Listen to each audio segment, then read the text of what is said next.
I was in high school, and it was around 1976. I was kind of at a crossroads, I guess, in my life. I had a conversation one day with my older sister, Joan. She actually approached me one day and said, Chris, what are you thinking of doing? She asked me, did you ever think of going to the store and working with Dad? Well, I used to go to the store during the summers when I was a kid. I got to meet my aunts, my uncles who worked there, and family friends who worked with my father.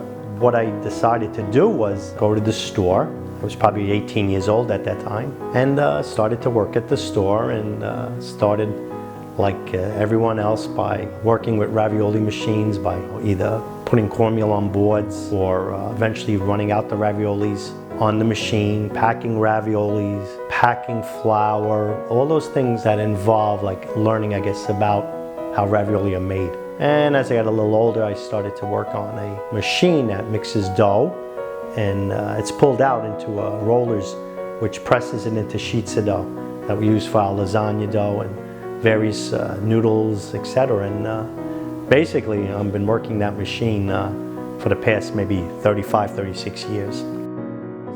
Going back to my father, it's a business that was started by his parents back in 1935. My grandfather was 50, my grandmother was 48, and at that time my grandmother had some recipes to make some raviolis. So thus it began by obtaining a little store, which we still have today, because it's half of what we have. They opened up Borgatti's Ravioli and Egg Noodles, and at that time they had 6 sons that were helping with this business.